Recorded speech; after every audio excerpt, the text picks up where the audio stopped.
Now, it is the whodunit that has taken over the deals, and this week we finally find out who is behind Ray's murder. In a flashback episode airing tonight, it's Marlon who's causing suspicion. Where is she? I don't know, Marlon, but what I do know is she ain't coming back.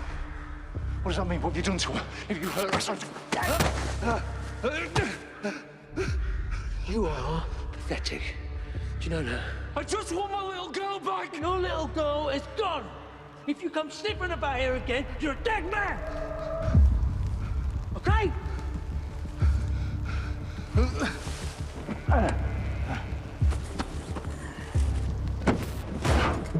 You need to tell me where she is. And you need to shift. Not a chance in hell, do you hear me? Mark Charnock, who plays Marlon, joins me now. You're in the frame.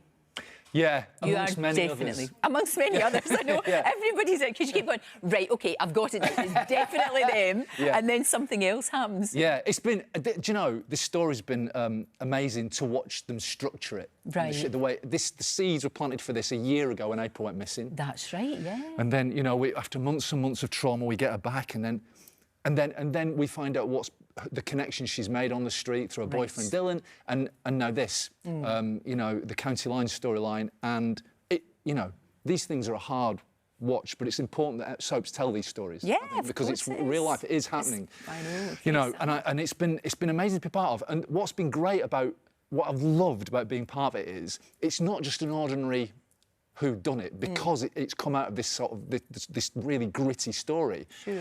So it matters who's done it. It really matters. It's not just some juicy tidbit at the end of it. It really matters who's done it and why they've done it. So the way that the show's planted all these suspects has been really smart, I think. Because I've got no idea now. I mean, I thought I had, and then I go, right, OK, and then you have to decide again. Joe Absolom, who, of course, plays Ray, I know, he was on the show he was on the show before Christmas. He is the loveliest man.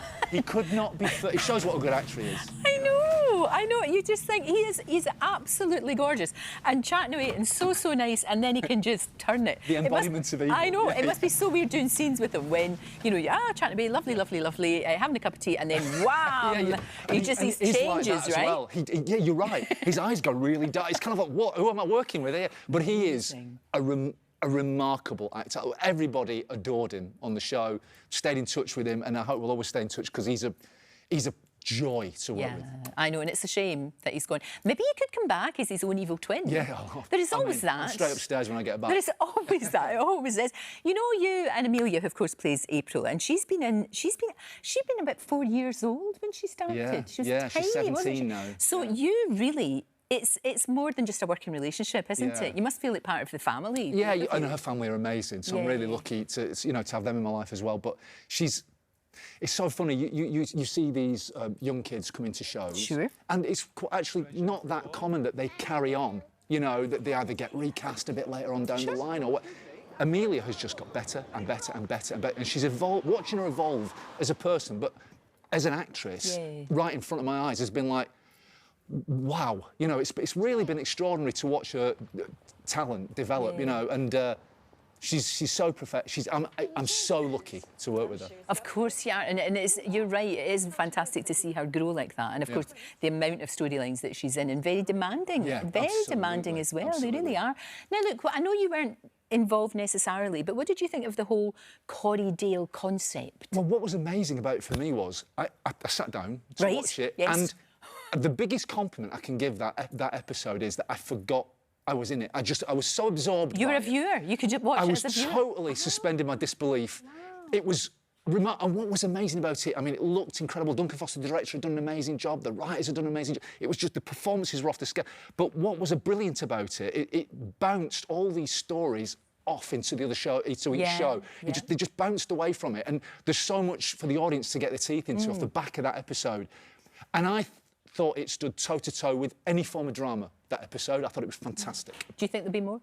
There has to be. Come on. It's hard to... I mean, obviously, I'd love that to be. I think everybody would like it. I mean, yeah. I mean, it must be... I mean, I would imagine the infrastructure was a nightmare to put together, but it was worth it. No, of course it was. Look, one of the first scenes that you ever did, in fact, I think it was the first scene, was with Lisa Riley. Yes. And here we are. Now, who's that? I have no idea who that child is. And there's Lisa as a baby.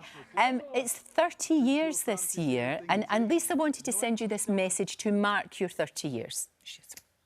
Marky, hello, it's Lisa here, darling. Listen, happy 30th, of course. You've done it. You've made it to 30 years. But listen, who did put an egg in Mark's tea? I wonder. She is the naughtiest. Did she put an egg in your tea? When I got there, the Dingles were all naughty. It was just pandemonium all the time. And I just I've forgotten about this. We had a scene, it was a breakfast scene, and everybody's giggling. I thought, why is everybody giggling? And the first assistant director, we're stopping! We're stopping doing this! Who put a fried egg in Mark's coffee? We're pressed for time! And there's just this fried egg sitting at the top of it. And I looked down and I thought, and Lisa was just crying with laughter. And I thought, oh, it's this kind of show. Right. This is what I've got myself into. But could you believe it's 30 years? I bet it's gone by. It doesn't make any sense because I'm still only 32. It doesn't make any sense. I know. You started when you were a tiny toddler.